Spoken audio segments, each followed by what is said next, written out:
misericórdia.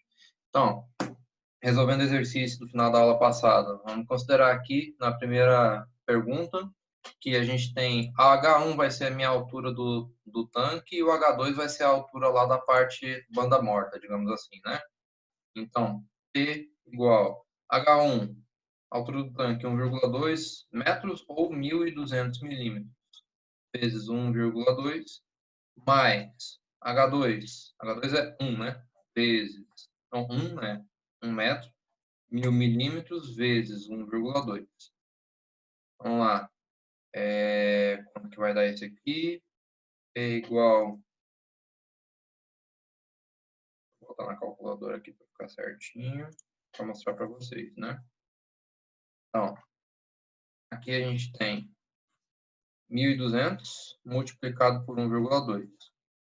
1.440 mais o 1.000 vezes 1,2, né? Dá 1.200. 2.640. Então, 2.640 milímetros H2O. E aí? Vocês tinham falado quanto mesmo?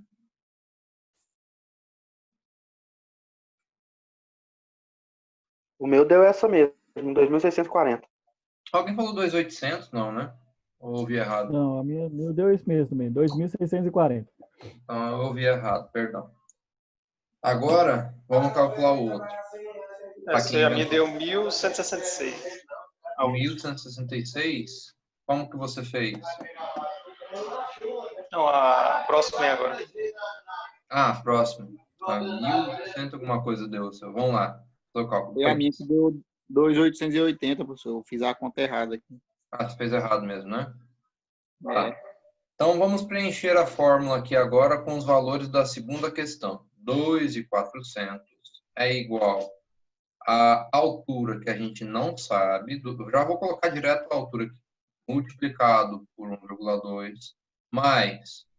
Já fiz várias vezes isso aqui. 1.000 vezes 1,2. Então, eu vou colocar 1.200. Certo? Então, essa parte aqui eu acho que já ficou bem entendida. Aí, esse 1.200 que está desse lado de cá, passa para o outro lado, como ele está somando, passa subtraindo. Então, vai ser o quê? 2.400 menos 1.200 igual H vezes 1,2.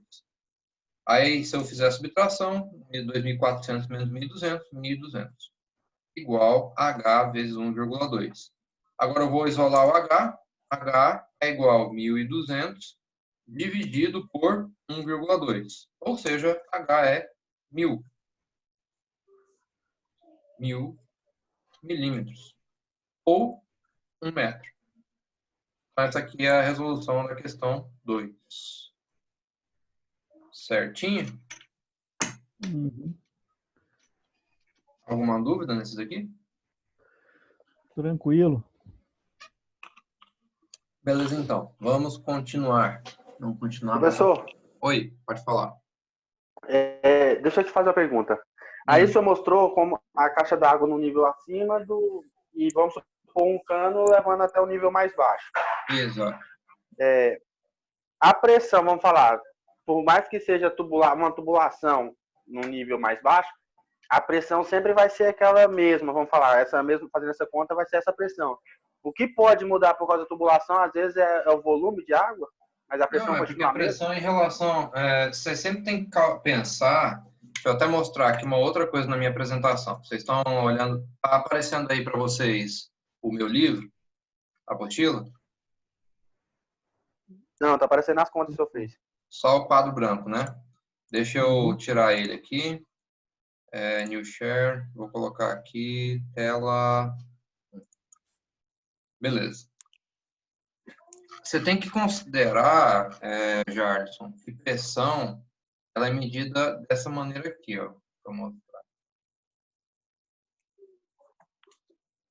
A gente tem a pressão atmosférica, que ela é tomada no ponto onde está fazendo a medição. A gente tem a pressão manométrica, que é a comparação com essa pressão atmosférica.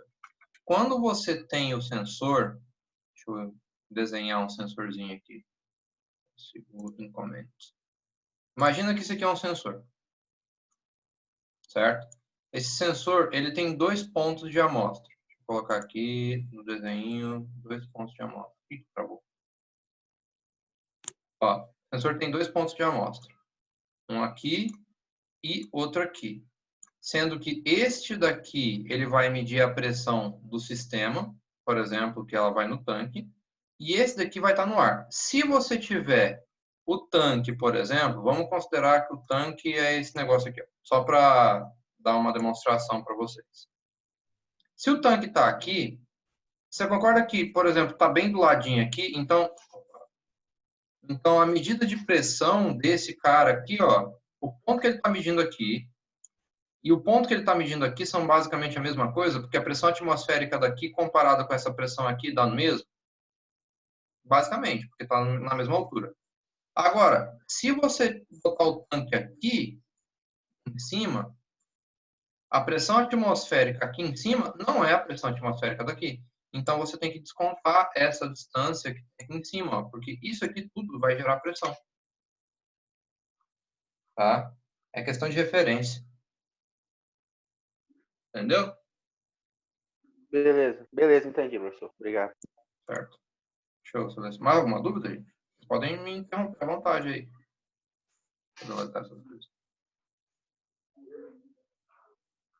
Bom, continuando então. Eu falei deste, né? Sensor de pressão, usando para medir nível. Tem outras possibilidades ainda, tem a questão da elevação de zero, tem outras coisas mais complexas, mas eu não tenho necessidade da gente fazer isso, tá? Só que se vocês forem se depararem, em algum caso, com um tanque pressurizado ou trabalharem com um sistema de elevação de zero, vocês vão precisar disso, vocês vão precisar desses cálculos. Então, vamos entender aqui o que significa isso. Medição de nível de pressão diferencial em tanques fechados e pressurizados. Quando você tem isso, você tem a medição comparando a pressão deste lado com a pressão deste lado de cá. Então, em vez de você botar isso aqui na atmosfera, você está colocando isso aqui no outro ponto de amostra. Por que você utiliza esse tipo de medição? Porque tem tanque que ele é fechado. Então, ele vai gerar pressão aqui dentro. E aí, o que vai acontecer? Vai ter um diferencial de pressão que você vai ter que considerar para estar medindo isso daqui. Tá? Não adianta só botar na atmosfera. Então, aí a pessoa, neste caso, vai ter que ter a necessidade de pegar e fazer a comparação com o sistema de pressão diferencial, para poder medir o nível disso daqui. Tem panela de pressão, entre muitas aspas, industrial, que utiliza esse tipo de coisa. Tá? Então, vocês vão ter que ter esse tipo de medição quando houver a necessidade de usar um tanque que ele é vedado, fechado dos dois lados. Existe também a possibilidade de fazer um negócio chamado elevação de zero. Olha só, quando o fluido do processo possuir alta viscosidade ou quando o fluido se condensa nas tubulações de impulso, que são as tubulações de transferência de material, ou no caso ainda do fluido ser corrosivo, existe um sistema de selo. Quando eu falo selo, não confundir com selo de contator, tá? É um selo isolante que separa o material que tem aqui, que chega no sensor de pressão, o material que chega no sensor de pressão em relação ao material que está aqui dentro. Esse material aqui pode ser viscoso, pode ser ácido, pode ser qualquer coisa, que não pode entrar em contato aqui. Então, tem materiais diferentes. Quando a gente faz a utilização de materiais diferentes, aí a gente tem que considerar densidades diferentes. Não é muito complicado, é relativamente fácil, tá? Então, aqui para vocês entenderem, quando o sistema estiver em zero, por exemplo, ó, mostrar o exemplo numérico. O que a gente tem que fazer quando o sistema estiver em zero? Quando o sistema estiver em zero, pelo menos a gente vai ter o material que está aqui e o material que está aqui fazendo pressão nesses dois lados aqui. Então, o que você tem que fazer? Calcular a diferença de pressão entre os dois. Por exemplo, aqui é H e aqui é L. Então, PH, PL. A pressão do PH vai ser o quê? A altura que esse cara aqui do lado do H tem, 800 milímetros, multiplicado pela densidade do fluido utilizado aqui, que foi considerado densidade 1, menos a distância que tem aqui do outro lado com a densidade. Então, 2.800 desse lado, vezes 1. Isso aqui para achar quando o tanque estiver vazio. Quando o tanque estiver cheio, qual que vai ser a diferença? Vamos ver se vocês conseguem supor o que vai ter que fazer.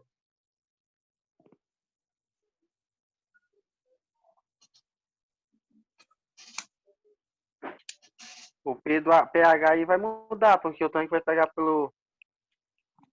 Não vai ser só a altura, vai ser a altura mais a altura de 0,8 metros aí. Isso. Aí você tem que A gente vai considerar ter a que fazer aquela conta que densidade. a gente acabou de fazer, para Isso. depois fazer essa aí.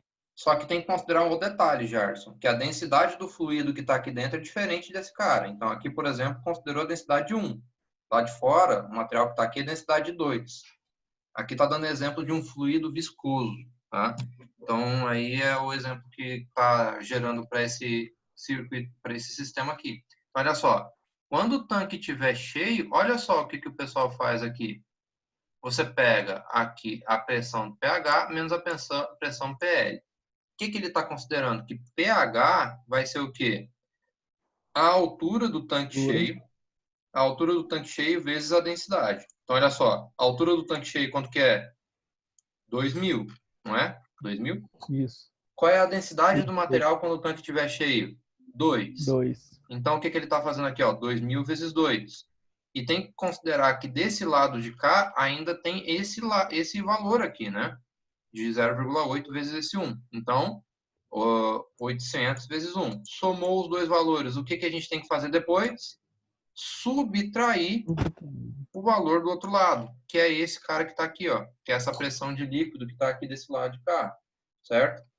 Então, neste momento, o que a gente vai ter? Quando o tanque estiver cheio, 2.000 milímetros de H2O, porque aqui a gente tem um valor mais denso, né? Por isso que ele acabou subindo tanto aqui.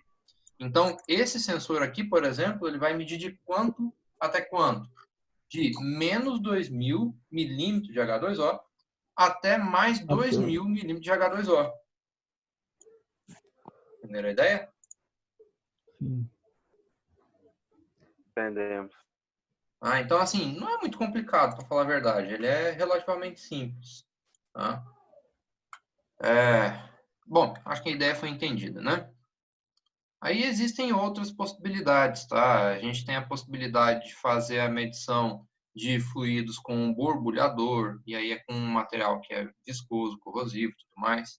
É bem específico, eu nunca trabalhei com esse sistema de borbulhador.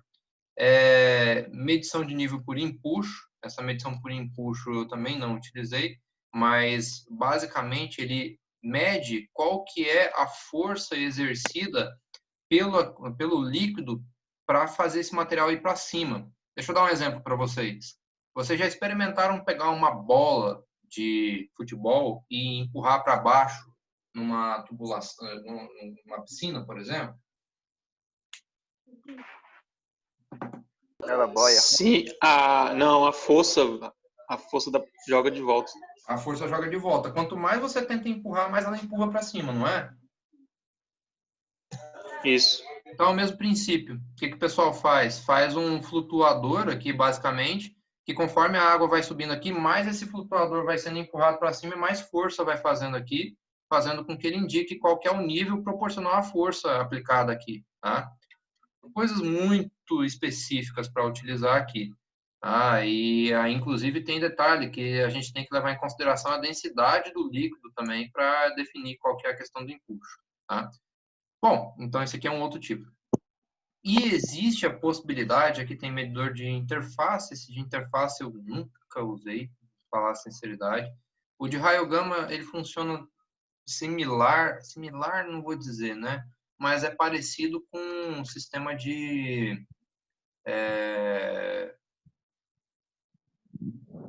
medição. Eu vou fazer um exemplo bem simples. É um medidor quase que como se fosse um laser. Só que o que acontece? A radiação ela é emitida de um lado até o outro, e aqui tem um sensor Geiger que mede a radiação chegando aqui. Quanto mais vai subindo e descendo a água aqui, vocês concordam comigo que vai mudando a influência dessa radiação aqui? Pois é. Através da mudança da influência da radiação aqui, gera um sinal aqui proporcional ao nível. Muito específico, inclusive eu não sei nem para que lugar que vai ser utilizado aqui. Além disso, a forma medidor utiliza radiação pode ser usada para indicação e controle de materiais, manuseio extremamente difíceis e corrosivos, abrasivos, muito quentes, sob pressões elevadas ou de alta viscosidade. Coisa muito complexa. Isso daqui me lembrou medição de material que sabe ferro gusa, ferro derretido? Pode ser que seja utilizado para isso, tá? Eu nunca utilizei, sendo sincero, eu nunca mexi com um desse. Mas, basicamente, ele faz a medição utilizando a emissão da radiação daqui até outro ponto, e aqui a gente tem o medidor Geiger que coleta a radiação e faz a proporção do que está sendo medido aqui e o que não está sendo medido. Bom, continuando. Medição de nível capacitivo, esse aqui é muito usado, tá? Esse aqui é um dos mais simples que tem, desses sensores complexos e analógicos, é um dos mais simples que tem. Ele é uma vareta, tá? Que basicamente é um capacitorzão, usa a água aqui como se fosse um dielétrico. E aí, conforme a água sobe e desce, ela varia a capacitância desse material aqui. Variando a capacitância aqui dentro tem um sistema eletrônico que transforma esse sinal em um sinal elétrico, 4 a 20 mA ou 0 a 10 volts. Esse aqui é muito utilizado. Só que tem um problema. Qual que é o problema? Vocês acham que dá para utilizar isso com sólido? Acho que não. Dá não, né? Se eu for usar com sólido, não tem jeito. Tem que ser líquido, tá? Então, assim, esse é um problema. Mas ele é muito utilizado, viu? Qualquer lugar que tem líquido, a gente utiliza dele, basicamente, exceto se o líquido for muito viscoso, salvo engano, ele não é bom para líquido viscoso. E, assim, líquidos que têm partes sólidas também ele não é muito interessante, não. Para esses outros... Ele é praticamente... Pode falar? Ele é praticamente a mesma questão das varetas ou não? Igual Não, vareta não de é. Porque a caldeira? vareta é por contato, né? A vareta ela faz o contato de um ponto para o outro. Ali não. Vocês sabem como funciona um capacitor? Porque às vezes eu estou falando aqui e a gente não está falando a mesma Teve língua. aula dele. Já teve aula? Então todo mundo sabe que um capacitor são duas placas de metal. E essas placas de metal, quando elas aumentam ou diminuem a distância, ou se eu variar o material aqui no meio, ela muda o capacitor, o valor do capacitor, certo? Isso é o princípio de funcionamento Sim. do capacitor. Ali o que acontece? A água ela é usada como um dielétrico. Imagina o seguinte, fazendo uma ilustração bem simplificada. Você tem duas chapas, essa estrutura aí ela é feita como um capacitor circular, né? Mas você imagina como se fosse duas chapas que você vai botando água, certo?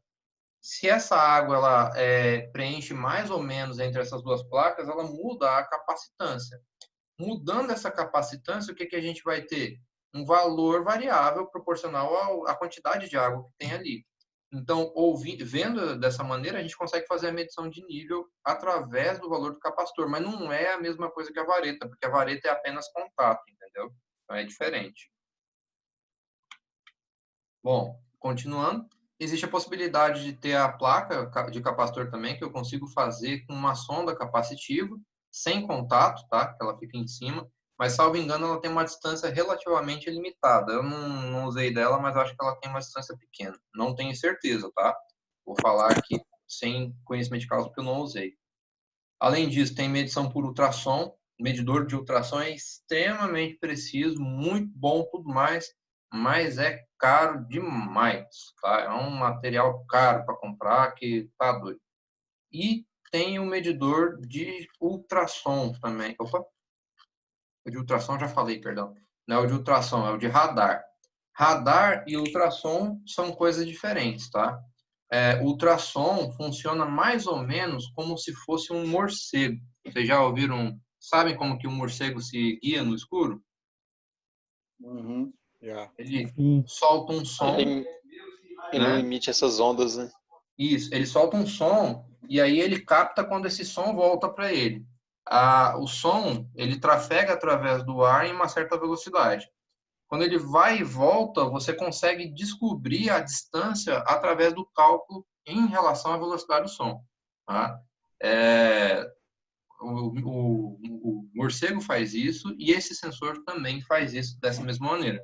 As vantagens são muitas, né? Porque não tem contato, ele mede basicamente uma gama, não vou dizer infinita, né? Mas a distância ela é muito longa que ele consegue medir. Eu já usei um desse. Vai longe, viu? Consegue medir grandes distâncias. E além disso, Eu acho que Oi. lá no Leite Piracanjuba tem dele, só que pelo que eu vi quando eles usavam lá, a desvantagem dele é que ele é muito fácil de ser como fala assim, manipulado. Porque esse gama que gera esse laser, ele normalmente ele não é bem travado, então o pessoal pode descer e subir ele a qualquer momento, enganando o nível da Ele água. não é laser, né? Ele é ultrassom, é som. O problema dele é o É seguinte, esse mesmo. ele tem que estar alinhado. O laser pode ser utilizado como um guia, né? Mas se você colocar ele de lado, aí você já matou a funcionalidade do ultrassom, porque isso aqui bate do lado aqui, pá, pá, pá, pá, pá, até chegar aqui, a onda sonora ela vai ficar rebatendo aqui, não vai fazer certo. Então ele tem que estar bem alinhado, bem instalado, né? Se tiver mal instalado, ele não mede certo mesmo, ele mede mal, beleza? E além disso, tem o sensor que é por radar. O radar funciona diferente, tá? Radar ele gera uma onda basicamente de rádio, tá? E essa onda de rádio ela vai ir lá para baixo, ele vai bater no líquido e vai voltar e vai indicar qualquer distância. É um princípio parecido, bem distante, tá? Do que é utilizado no som. Som é som. Aqui é onda de rádio, tá? Ambos são caros, ambos são bons e ambos são utilizados em aplicações que têm necessidade de uma boa precisão e que não estão preocupados em gastar com valor, porque o material é caro, tá? E detalhe principal, quando não pode ter contato também, tá? Esses sensores são bons para quando não pode ter contato. E além disso, tem os medidores descontínuos. E aí, acho que foi o Jarlson que me perguntou, né, Jarlson? Foi. Por exemplo, esse aqui é o de vareta, ó. Tá vendo que tem várias varetinhas? Tem outras estruturas que também utilizam a coisa similar. Qual que é o negócio desse de vareta aqui? Ele tem vários pontos. Conforme a água vai fechando aqui nesses pontos, ela vai fechando contato. E aí eu vou conseguindo medir. Só que o problema é, eu não meço de 0 a 100%.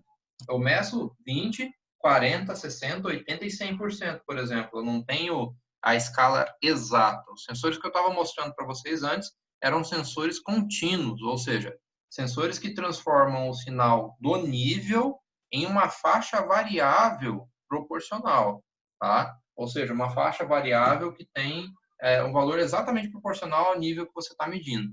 Então, pode usar esse medidor descontínuo? Pode. Esse medidor descontínuo, medidor de vareta que seja, ele inclusive é mais barato, mas nem para toda aplicação ele serve. Agora, por exemplo, um sistema que só não quer transbordar e não quer deixar o tanque ficar no mínimo e quer ter uma ideia assim, bem superficial do valor de nível que tem, esse aqui serve. Beleza? Esse aqui serve, não tem problema. Assim como também você pode utilizar uma boia. Você pode colocar uma boia embaixo, uma boia em cima. E essa boia aqui, inclusive, é da chiquetosa, digamos assim, né? Não é aquela boia que é aquela azulzinha, sabe? Que todo mundo conhece. É uma boia de padrão industrial, conexão bem diferente aqui, bem mais complexa. Mas, no fundo, ela faz a mesma coisa. É uma cápsula que tem ar aqui, que flutua abrindo e fechando um contato. E abrindo e fechando um contato aqui, você faz o quê? Você coloca para ligar, desligar e fazer o que você quiser no processo. Ou seja, eu mostrei primeiro os sensores mais complexos e depois mostrei os sensores mais simples, tá?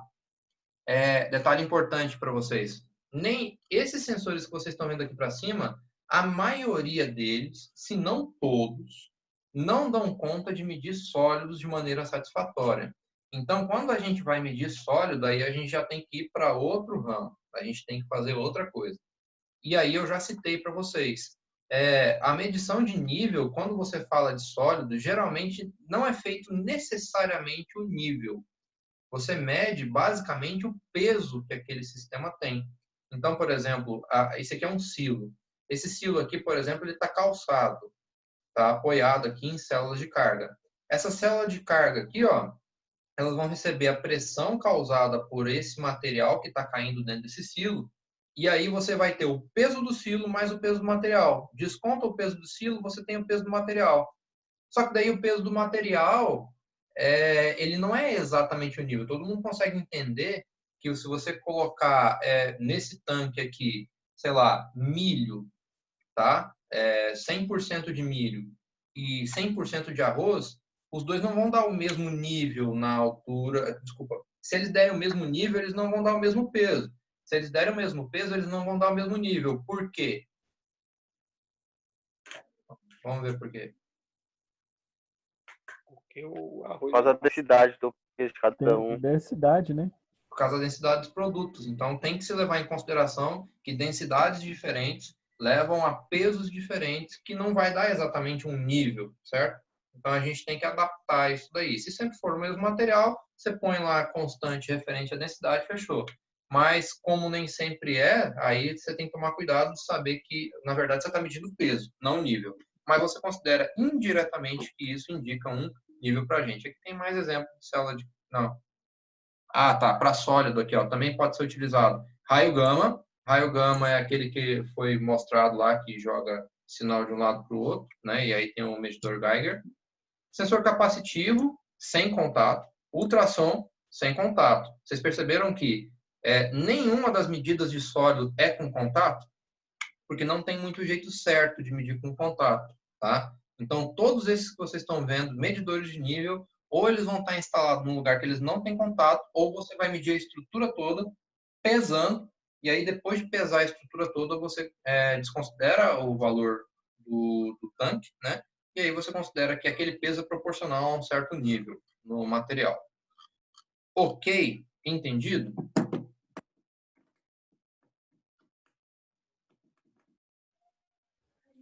Sim, entendi. Alguma dúvida, gente?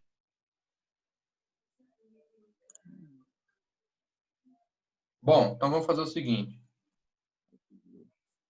Vou fazer o seguinte aqui. A gente vai fazer aqui, ó, alguns exercícios. A gente não, vocês, né? Ficou alguma dúvida sobre aquele exemplo que eu dei da diferença de dois materiais de um lado para o outro aqui? Não. Não ficou? Podemos fazer o exercício com esse cara aqui também?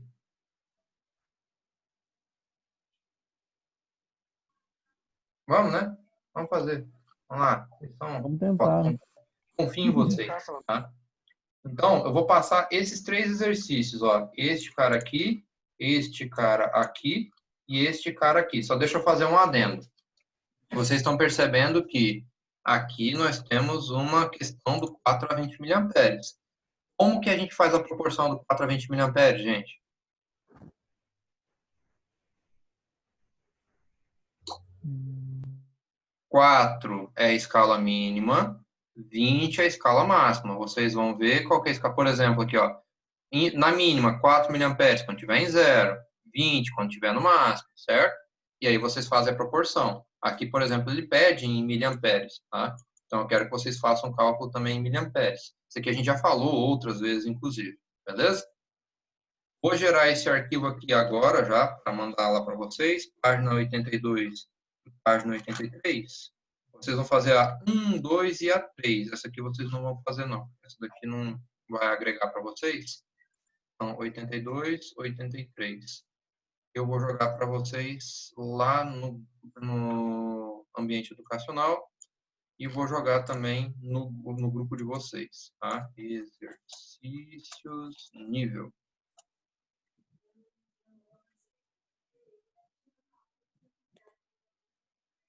Já vai gerar aqui, eu vou mandar lá para vocês, tá? Gente, como vocês falaram que não tem dúvida, então eu vou encerrar a atividade por hoje, tá? Encerrar a aula de hoje e vou passar para vocês o exercício. Oi. Aquela que o senhor mandou no grupo lá da automação, eu não achei ela lá no aplicativo do Senai. Não, deixa eu verificar se está lá. Deixa eu abrir aqui o Educacional Senai para ver, tá? Educacional Senai. Vou puxar para cá. Não, não tá não. O meu também não apareceu. Vou ver, se não tiver, eu já coloco também, tá? Então, medição. Avaliações. Eu acho que... Atividade sobre termopares. Não, Exercício sobre essa aí teve. Não foi a outra que o senhor fez lá no... Qual outra? Não. Aqui, ó. Não, é essa mesmo, Termopares. Não, a outra... Essa a gente fez agora. Eu falei que o senhor passou anterior a essa. Do Termopar lá do outro. Aquela que eu mandou no grupo lá, são 4 atividades. Tá, eu vou dar uma olhada lá depois. Mas deixa eu já lançar aqui para vocês essa atividade nova, tá? Vamos lançar aqui. Já posso parar de gravar, porque agora não tem